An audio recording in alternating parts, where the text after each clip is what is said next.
नमस्कार, मैं हूं शरद द्विवेदी और YouTube चैनल सूत्रधार द डायलॉग इसमें आपका बहुत स्वागत है।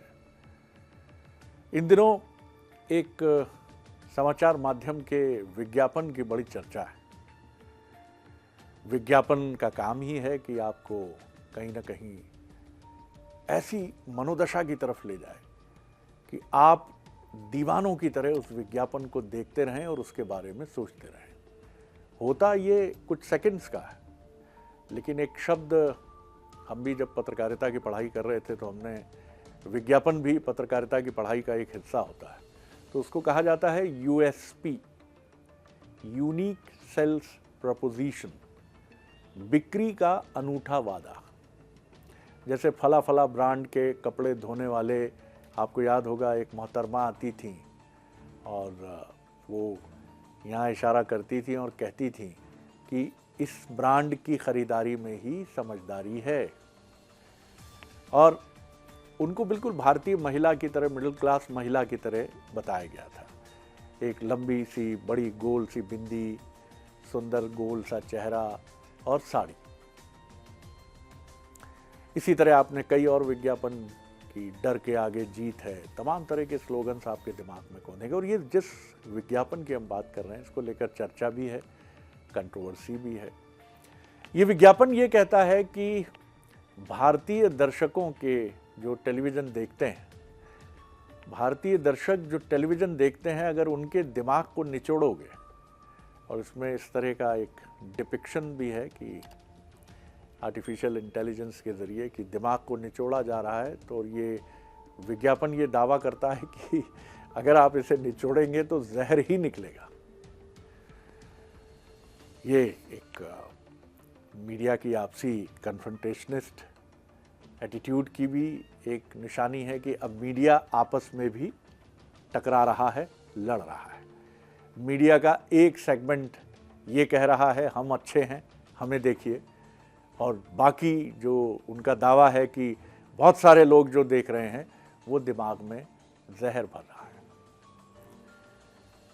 विज्ञापन की कहानी विज्ञापन की कहानी है। कहा तो ये भी जाता है कि अल्बर्ट आइंस्टाइन, उनके पास एक बार एक लिफ्ट बेचने वाली कंपनी का सेल्समैन आया, और जहाँ तक मेरी मेमोरी है कि ये शायद उन्हीं से जुड़ा किस्सा है। अगर इसमें कोई त्रुटि हो तो भूल जाइएगा, मत पकड़ लीजिएगा कि भैया ये बंदा जो है गड़बड़ जानकारी दे के निकल गया।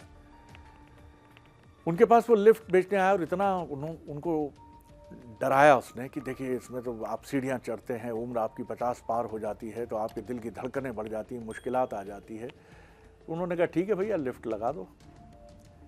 और बाद में जब कंपनी के बाकी टेक्निकल मेंबरान आए तो उन्होंने कहा ये तो रहते ही सिंगल स्टोरी में, लिफ्ट लगेगी कहाँ। तो विज्ञापन का ये काम होता है। लेकिन अब हम मूल मुद्दे पर आते हैं कि टेलीविज़न क्या जहर भर रहा है दर्शकों के दिमाग में।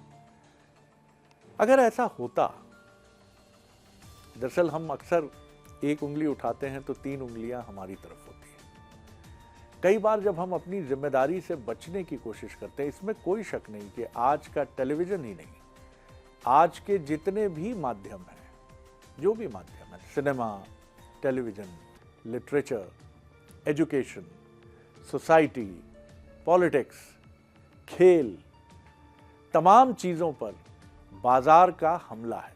मार्केट ये तय करता है कि चीज़ें कैसी होंगी। एक समय आपको याद होगा कि 80 के दशक में मेन स्ट्रीम सिनेमा कहा जाता था। मंथन, निशांत, अर्धसत्य, इस तरह की फिल्मों की एक श्रृंखला चलती थी।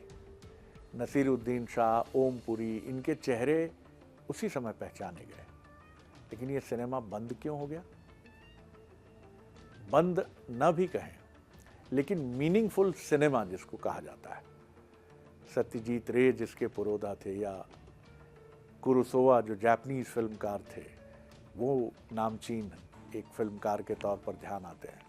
ये बंद इसलिए हो गया कि बाजार ने कहा नहीं, बाजार दिखाता है आपको ऐसी फिल्में जो बहुत लुभाती हैं, आकर्षक हैं। आज हमारे सारे त्यौहार किसी भी धर्म के हों, वहाँ पर बाजार का प्रभाव है, चाहे वो दीपावली हो, क्रिसमस हो, ईद हो। टेलीविज़न, ये सही बात है कि वो आज मनोरंजन के साथ इन्फ्लुएंसर बन गया है। वो आपकी हॉबीज़ पर असर डाल रहा है, वो आपके शौक़ पर असर डाल रहा है। कहीं नागिन नृत्य कर रही है, कहीं अंतरिक्ष से जुड़ी कोई एंटरटेनमेंट की मैं बात करूं। न्यूज़ में भी अधिकतर वो खबरें हैं जो खबरें नेगेटिव न्यूज़ कही जाती हैं, नकारात्मक समाचार जिन्हें हम कहते हैं। लेकिन रिमोट तो दर्शक के पास है ना भैया। कौन देख रहा है इसको और क्यों देख रहा है? क्या टेलीविज़न ने बंदूक लगा रखी है आपकी कनपटी पे? जो लोग टेलीविज़न में ये चीज़ें दिखा रहे हैं, चाहे वो एंटरटेनमेंट से जुड़ी हों या न्यूज़ से जुड़ी हों, तो आखिर इन्हें देख कौन रहा है? और देख रहा है तो पसंद कौन कर रहा है? आखिर टेलीविज़न के जो प्रोड्यूसर्स हैं, न्यूज़ मेकर्स हैं, उनको ये कैसे मालूम पड़ रहा है कि नागिन बहुत पसंद की जा रही है? उन्हें कैसे मालूम है कि बड़े घर की महिलाओं के अफेयर या फिर एक्स्ट्रा मैरिटल अफेयर्स और षड्यंत्रों पर आधारित कहानियां महिलाएं ही बड़े शौक से देखती हैं? क्यों देखती हैं? एक समय था 84 में, जब रामायण टेलीविज़न पर आई तो ट्रेन्स रुक जाती थी, सड़कों पर मानो कर्फ्यू लग जाता था। रामायण तो आज भी है, आज भी है। वो दर्शक नहीं है, बिल्कुल ठीक बात है, वो दर्शक नहीं है। अब वो बाबूजी नहीं है 80 साल के, हे सब जूते चप्पल उतार लो, नारियल भी रख लो, एक दिया भी जला लो, आने वाली है रामायण। वो बाबूजी अब चले गए। अब के जो बाबूजी हैं वो क्या देखना पसंद करते हैं सबको पता है, क्योंकि अब आपके सामने OTT प्लेटफॉर्म है, उसमें हर तरह की कहानियां हैं, हॉट मूवीज़ हैं, ऐसी मूवीज़ हैं जिनको कितना भी फिल्टर्ड करो, लेकिन ऐसा बहुत कुछ है जिसको अगर जो कुछ देखना चाहे वो देख सकता है। तो ब्लेम सिर्फ टेलीविज़न पर क्यों, दर्शक पर क्यों नहीं? क्या दर्शक इतना समझदार नहीं है कि वो जहर को आमंत्रित कर रहा है, आ जाओ जहर भर जाओ मेरे दिमाग में, मैं तो भोला भाला दर्शक हूँ, मुझे कुछ नहीं मालूम ना। जिम्मेदारी दोनों तरफ से तय होगी। हमारी शायद ज़्यादा हो सकती है, बिल्कुल ठीक बात है, क्योंकि हम आपके मनोरंजन को एक्सप्लॉइट करके शायद कुछ ऐसा दे रहे हैं जो नहीं देना चाहिए। लेकिन आप जो रिसिप्टेंट हैं, जो ग्रहण कर रहे हैं, आपको भी तो रुकना होगा ना, आपको भी तो कहीं ठहरना होगा। अगर अच्छी फिल्में किसी दौर में बनती थीं और उनमें तमाम वो चीज़ें होती थीं जिनको हम कहते हैं बड़ा अच्छा लगता है, तो वो अब क्यों नहीं बनती हैं उस तरह की फिल्में? क्योंकि अब न रहे वो पीने वाले, अब न रही वो मधुशाला। मुझे लगता है कि आज की बात में इतना ही। और इस आक्रमण और इस हमले से अगर हमें बचना है तो हमें जागरूक होना होगा, और ये जिम्मेदारी समाज की है कि समाज बहुत सोच समझकर अपने विवेक का इस्तेमाल करे। उसके सामने प्रलोभन और माया जाल की सबसे बड़ा खतरा तो ये है भाई साहब, ये सारी बातें सुन रहा है हमारी, मैं जो बोल रहा हूँ एक एक बात ये सुन रहा है, और ये कहाँ इसका डेटा जाकर इकट्ठा हो रहा है मुझे नहीं मालूम। तो अब समय संयम का है, विवेकशीलता का है, क्योंकि हमारे ऊपर हमला सबसे अधिक हमला है इंफॉर्मेशंस का, सूचनाओं का। और सूचनाओं का ये हमला अगर हमने बहुत समझदारी से नहीं झेला, इसके लिए मैं तो ये भी कहूँगा कि सरकारों को स्कूल से पाठ्यक्रम लाने चाहिए कि आप डिजिटल डिटॉक्स, यानी इस भाई साहब से दूरी बनाने के लिए किस तरह के उपाय करें। जब मैं सुनता हूं कि दुनिया के कई देशों में लोग एक दिन मोबाइल से दूर रहते हैं, उसे कहा जाता है डिजिटल डिटॉक्स, बल्कि भारत में इसे कहा जाएगा मोबाइल व्रत, एक दिन मोबाइल नहीं छुएंगे। ये संयम हमें रखना होगा।